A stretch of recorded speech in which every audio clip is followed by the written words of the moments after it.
The Radio Misfits Podcast Network. Hello, everyone, and welcome to the Planted with Sara Payan podcast. I am Sara Payan, your host, and today we have a very special guest. I have the pleasure of having the Honorable Congresswoman Barbara Lee on our show today. Congresswoman Lee, thank you so much for joining me today.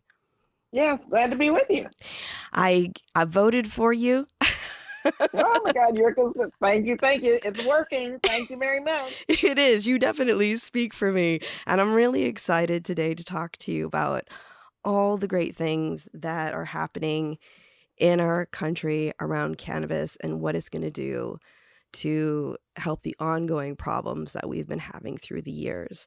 So I was looking this morning too on the Cannabis Administration and Opportunity Act. And for people who out there who are listening, this was, I'm actually looking at the July 21st post about it. And Congresswoman Lee is also on the federal cannabis, or the Congressional Cannabis Caucus, I should say.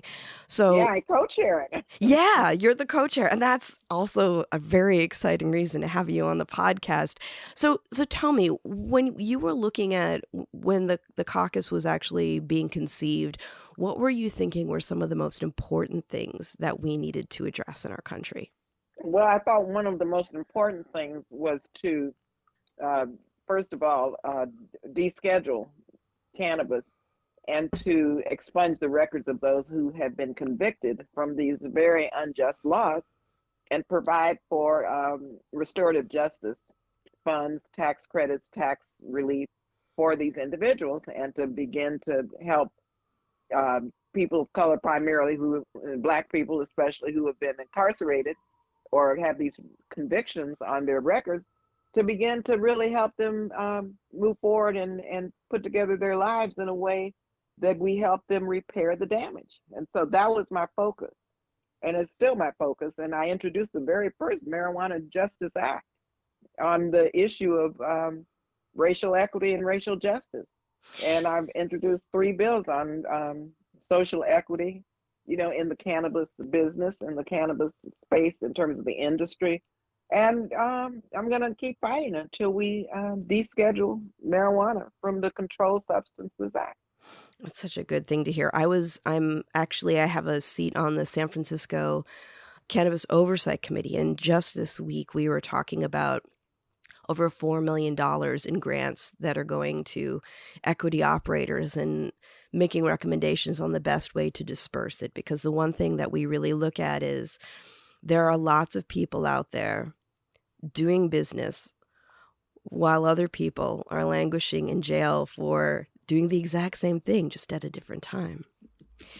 And really, how do we best serve these equity operators in ways that, because we've seen through the years, there have been people who have actually preyed on equity operators and said, oh, well, if, I can use your equity ins, I'll, give you this much of the portion of the business, and eventually people get eased out. And so what we're really looking to do is make sure that we protect these people and they can create generational wealth, and we can undo a lot of the things that have been done to them through the years. No, and that's extremely important. But you know what? This is like every other industry in America. I mean, the systemic racism, it's manifested in many ways. And so now we've got, knowing what we've learned from other businesses and industries, how, for the most part, a lot of us have been ripped off, to learn those lessons and make sure in the cannabis space that companies, investors can't do that. And that's by making sure that the policies and the regulations are there to keep them from doing it.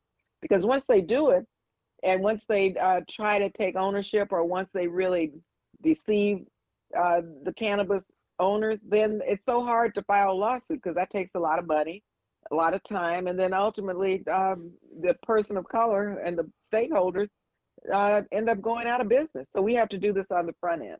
Yeah. And we have to make sure that they comply with whatever regulatory requirements and space that we're in, and also the policies that are established. So I'm glad you're on the board and, look at that, and how people know up front that there's some carrots and sticks, and we're going to use the stick if in fact you violate whatever standards you come up with in terms of criteria. Yeah, yeah, it's so important that we establish a really solid framework. And when I was looking at the Cannabis Administration Opportunity Act, there's a lot of great stuff going on with this. One of my concerns, and I'm wondering what your thoughts are on this, when we look at like the regulation and taxation of cannabis, as we've seen in California, we're having a hard time right now. We're dealing with mass extinction events. And as though taxation is incredibly important, especially because it's going to support a lot of these great programs that will create greater equity in the cannabis space, I think that there's also a call to be cognizant of the fact of if we overtax, we actually feed an illicit market, which impacts a lot of the communities that we're actually trying to help. What are your thoughts on that? Well, I don't think we should overtax, but I also think that it's what we do with the taxes on the retail sales of cannabis, and that we should have, I think, in the MORE Act, we have an opportunity trust fund to start at 5% and increase to 8% over 3 years. But so I think we have to look at what fair taxation means, but also know that the purpose and goals of taxation in the cannabis space is a good thing in terms of making sure that restorative justice and that the taxes are used to really make sure that people have the entrepreneurial opportunities to grow their businesses, but also the jobs that are created and that they're good paying jobs. So not over taxation, but making sure that the businesses or the space is fairly taxed, and that the tax dollars are going into an opportunity, a trust fund. Yeah, I think one of the things that will help make it easier, actually two of the things, are one, your push for safe banking, which is not only essential for the businesses, but also for public safety, because we don't want people knowing that anyone going into a dispensary is probably carrying cash and is a mark. But also the fact that you're pushing for changes with the 280E for cannabis businesses. Because a lot of people, most people who aren't in the cannabis space don't understand that cannabis businesses can't make the same deductions that other businesses can. And that's an extreme hardship because you end up paying like almost over twice the amount of taxes as a normal business. Yeah, that's right. And that was passed I think in 82 as part of the war on drugs of the Reagan administration. So it's like, come on, please. This is 2022. And we've got to recognize that these are legitimate business operations and they deserve to be eligible for all of the business benefits that businesses have because they're organized as a business. So they should be able to deduct on their tax returns the expenses that they've incurred in operating their businesses, which is unlike any other business. And so that's the mindset that we have to get to, and we have to somehow get rid of Section 280 and stop it because these businesses end up, paying a higher amount of federal and state income taxes on their business operation. And so that's just not fair. It's wrong. It's not fair. What are some things that you're excited about with your work with the Cannabis Caucus? And what are you, if you can talk about it, what are some things that you'd like to push towards the future? Mm-hmm. Well, I'm excited that we've kept this bipartisan. Of course, Congressman David Joyce is a Republican, and we're able to do some stuff. I'm on the Appropriations Committee with him, and we got included this year again, amendments to the bill, the appropriations bill, to just say it's illegal to come into states that have passed recreational and medicinal marijuana and arrest people and charge them with crimes. And so I'm excited because it's still bipartisan regardless of how the Republicans are acting as MAGA Republicans. There are a few that still keep this bipartisan. Also, I'm excited about the president, if you can believe that, because I have been working on this issue for years and years. And I was on the platform committee of the Democratic Party platform, and we tried to get in descheduling, and we almost got there. There were 15 of us, and I was helpful and key in writing certain provisions on the Hyde Amendment on cannabis, you name it, on war, the forever wars. And so I really had a hand in our platform. And so for the president, and we wrote him in December and told him he should come up with an announcement. Of course, we wanted descheduling and we wanted the expungement of all records. But he came close, and actually, he indicated that he's asking now the Department of Health and Human Services, Secretary Sara, to look at what descheduling means, the impact, and to expedite that. So I'm cautiously optimistic that we're going to get there and the full expungement. I mean, he did do some record pieces in terms of getting rid of the records, but not expunging the records. And so now so many people who had these misdemeanor charges on their record, those are going to be written off, and they now will be eligible for, say, SNAP benefits or Pell Grants or Section 8 housing or whatever that the barriers were when they had that on their record. So I'm excited about where the White House is going with us. It's a partnership, but we have to move quickly and swiftly. And I think that President Biden is doing it. Yeah. When that came out, it was interesting to see people's responses, because some people were very excited. Other people were like, well, mostly things are happening in the States, but that's incorrect, because they're not understanding like how many people have actually gotten nabbed for personal possession on federal land. That doesn't mean that you're walking up and down, the streets of DC with a joint in your hand. It means you could have been in a public park. You could be in Section 8 housing. And I think that in some ways, for people to poo-poo it was actually a very classist response. Yes, well, it was, for those who are excited about descheduling and want it to happen now, I can understand that, but I'm one of those who really want it to happen now. But I do know some have to evolve on this issue, but I think the public is weighing in now, and the states have weighed in, so that we'll finally get to where we need to be. So I'll take the progress. Yeah, me too. I want it to go faster, and I'm asking everyone to help me, because we need to have more members of Congress weighing in. Now, when we look at the public, because I know like when I used to work in a dispensary, and especially around the time that legalization hit, we had a lot of people who were upset about prices, taxation, packaging that is everyone proof, but it is a necessity because we really do need to keep kids safe. And they used to get upset at the companies and get upset at the dispensaries. And that's when I used to give them what I call my Stoner Civics 101 lesson, which is also when a legalization passed, you're not automatically going to get it. We need to build the foundation for the program to begin with. But letting people know, if you're unhappy with the way you're seeing things handled with pricing and different things like that, it's time for people to come out of the cannabis closet and let people know, let your policymakers know that you pay taxes, you contribute to society, use cannabis, and you vote. But Congresswoman, what are some other pieces of advice that you would give to the public if they want to have their voices heard and be able to influence policy? Well, first is vote. Secondly is show up at the commission meetings and the equity offices and whatever locally there, whatever's available locally, and insist that policymakers do the right thing. Have your organize. I mean, this is an organizing effort too. People who care about this issue shouldn't just wait for others to take it over. They should really organize and go to these meetings and send emails, texts, and mount a public education campaign so that policymakers hear them loud and clear and have no option. Yeah, thank you for that. I think a lot of times, and maybe it's because we need to, when I went to school, we taught civics. We were told to get involved, but I think we need to have greater conversations. I'm very excited about younger generations and how active they seem to be around things that mean a lot to them.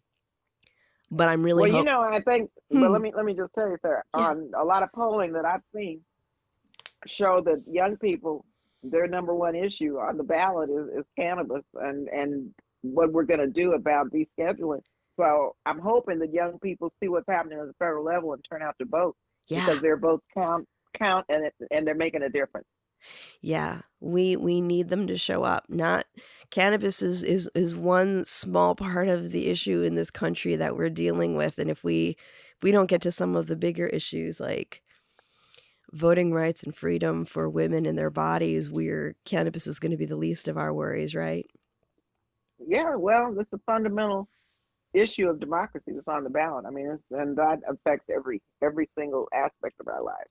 Yeah. What do you think from the federal level are going to be the next steps as we start to move towards legalization and hopefully descheduling? It's getting these bills off of the floor of the Senate to the president's desk. The Safe Banking Act, for example, we passed that twice in the House. Now it's being negotiated in the Senate. We need to get it to the president's desk, but that means the public has to weigh in with their member of the Senate to get it done. So I think that's next, the Safe Banking Act, and then hopefully the MORE Act or the Cannabis Administration Opportunity Act with Senator Wyden, Schumer, Booker, myself on the MORE Act with Jerry Nadler. We've got to get these passed and to the president for a signature. Mm-hmm. And that means we have to have political action. Do you think that the president is going to be more open to a broader expungement plan as well? I think so. I can't guarantee it, but I think so, in the direction he's going. And I've talked to him several times about this. I'm so, glad. all I can say is I think so. I'm cautiously optimistic.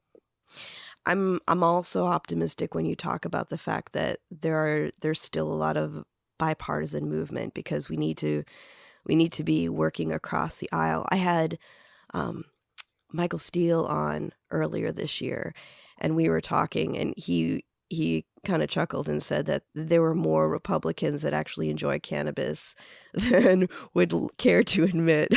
And I'm hoping that gets them to, Mm-hmm. Well, that's true. And I don't smoke and I don't drink. and so there are more of them than myself even who do. Whatever is their decision. That's it. Michael was saying also that he doesn't partake, but he understands the value and the impact that it's had on people that he loves in his life. And I think that's good. Yeah, and on medicinal, I mean, come on, my late mother, I always say the stories heard, she needed a knee replacement. She had one when she was 86, it was fine. When she turned 89 or 90, doctor said her left knee was bothering her and really painful. Doctor said, I'm not sure about surgery at this point because she has COPD. So she had a walker and she went out to East Oakland, to Eastmont Mall, and was getting her walker repaired. And she was complaining about her knee. And another African American woman said, honey, why don't you try some of this? My mother went home. It was cannabis lotion. And I would call her and I say, Mother, how's your knee today? She said, it's drunk. And then she said, and you better get your colleagues to stand up for cannabis reform. She said, because this is outrageous. She said, my knee is drunk every day. My knee is drunk. It was really helpful to her in terms of pain management for her knee. That's wonderful. So I do this in her memory also because I loved her dearly. And I know what she went through, but I know when she got that cannabis lotion, it really helped reduce her pain level. It does. And that's my mother-in-law is 84, and she has neuropathy, and over the pandemic she's had to use a walker, and I ended up getting her some infused Epsom salts for a foot soak. And she's never been about cannabis. Now she doesn't even need to use her walker, and she actually brought the bag to her doctor and said, this is what you need to be telling people to use. Yeah, when you get senior citizens at that age onto something, they're going to be the lobbyists and the people who are going to insist that reform takes place. Yeah, and we got to listen to our elders. Oh, I know you're busy, so I'm going to let you go, but Congresswoman Lee, I just want to thank you so much, and I really hope we can continue the conversation and know that I'm here rooting for you, and anything I can do to help to make this happen, you've got me. Well, thank you so much. You're doing a lot to make it happen. So stay the course, okay? And really appreciate talking with you. Thank you so much. And thank you so much for your leadership and support during this pandemic. It was such a soothing thing to hear your calm voice of reason during all of this. Oh, thank you. It's not over yet. So I say be careful. Absolutely. Stay healthy, but be careful. So take care of yourself. Thank you so much. Take care. Okay. Thank you. Bye-bye. Bye. And for all of you listening out there, remember, we really need to take ownership of this. We need to get active. We need to let our representatives know, our senators, our Congress people. We need to let them know what we want to see in policy to create a better, more equitable world. And everyone remember, Planted is twice a month. And if you like listening, please give us a review, share it with a friend. Let us know what your favorite episodes are. And if you'd like to stay in touch over social media, we are Planted with Sara Pion on Facebook and Planted with Sara on Instagram and Twitter. You can also go to our website, www.plantedwithsara.com, or listen to us on our parent network, Radio Misfits Network, where there are other great podcasts, like one of my favorites, the Winemakers Podcast. So check it out. You can listen to Planted wherever you listen to your favorite podcast, whether that's Pandora, Spotify, Amazon, Google, Apple, Stitcher. Tune in. We are there. So join us. And until next time, stay curious, stay safe, and remember, it's a wild world out there. Be good to one another. Until next time, take care.